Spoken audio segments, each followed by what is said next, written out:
This is a momentous day in the life of the city of Baltimore, and particularly in the lives of our children. Never before in the history of this city have so many come together. This ought to be a day of rejoicing for all of us. This ought to be a day of celebration for all of us. But most importantly, this is a victory day for the children of Baltimore.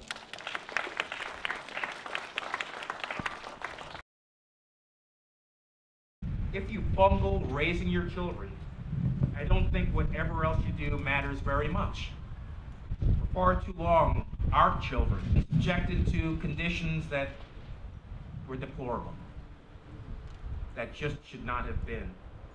If we as caring and reasonable adults are to focus on doing what is well for our students, then let's focus our energies now collectively on rebuilding, renovating, and recapturing the spirit of our educational system. Let's start, of course, with the Jacobs Report. Now we have a roadmap, as Dr. Alonso suggested. We know the fight that's ahead of us, the challenges that are ahead of us, but collectively we can do great things. Nearly 75% of the roughly 162 school buildings were built prior to 1980, most of those being built in the 60s and in the 70s. It's truly a wonder that we've been able to do what we've done over the last handful of years as far as our academic success and our students. And I think that really speaks to the resilience not only of our students, but also the greatness of our teachers and principals as well. Just how bad is bad? Well, before the Jacobs Report, we know there's a 2010 Comprehensive Educational Facilities Master Plan. And according to that plan, roughly 70% of the buildings of our portfolio were rated by industry standards as being in poor condition.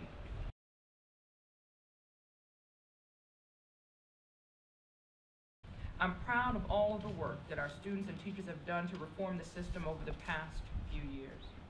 Increased enrollment, new teachers with better teacher pay, and charter schools that are attracting more families to our neighborhoods. But let me tell you something else. I continue to be embarrassed by the physical condition of some of our schools.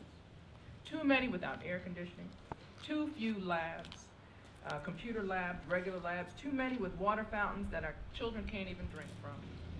To get Baltimore growing again, we need to step up our game and work together to improve our schools. This is a shared responsibility.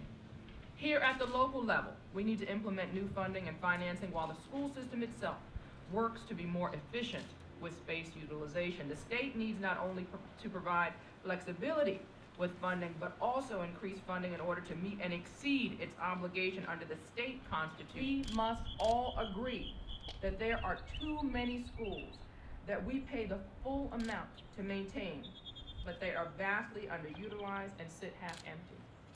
In the years ahead, some schools will expand, some schools will merge, and some schools that we have fond memories of will need to close. We cannot allow nostalgia to have the power to make the past a priority over the present. Today, I will sign into law a new school construction and renovation funding stream that represents a significant step forward. Beginning next fiscal year, this funding stream, combined with others, will be used to begin modernizing our failing school infrastructure. This is the largest single funding effort ever proposed in Baltimore's modern times. And I want to thank everyone gathered today who stood together for our kids as we move forward during this tough but important work to improve our schools. Thank you very much. So I'm very pleased to have stood with the council that were willing to stand up to very influential beverage lobby to say our kids matter more than the lobbyists. Our kids matter more, and they deserve quality school buildings. You know, we shouldn't look when you look in the news or you watch television and you see the cameras going to different school systems, and it looks, some of those buildings they show on television look so nice. You know, you would think you're at a university. We would be ashamed if they were to take the cameras and show what we're some of our schools on national television. Absolutely ashamed, and we should be. So we're here at the beginning of a process toward the school system that we all know our children deserve. Better than what we have ever had, and that is what our children and our families deserve.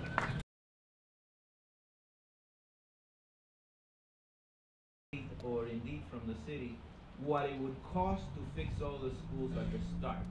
It requires that we have a plan and that we have a change in the doing of the business so that we can be able to do now what might take 10 years to do. But before that happens, we need action at the state level, and we need to work together to make sure that with the funding streams that we have already identified, and there are some where we can start doing things fairly soon.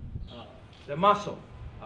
You know, I laughingly call Delegate Rosenberg jokingly the muscle sometimes. And the community is the muscle. Our teachers are the muscle. So, thank you all. Bad conditions, very bad. Over 10 years, 14% more to simply keep it going than it would be to just build a new building. I mean, this is the kind of... So $20 million to build a new building, 22 to renovate, air condition this. And most of the costs here are coming out of ventilation and air conditioning. Right, over $6 million of the 22. But then you fix the building through air conditioning, and you still have the problem of the spaces. You know, the cafeteria doesn't make sense. Right. The gym doesn't make sense given the size of... And they have a projected enrollment of 726 here by 2016. They're going to continue to grow. For a school that's supposed to hold 507. Which is a good thing. We have I'm always happy when the schools are getting overcrowded.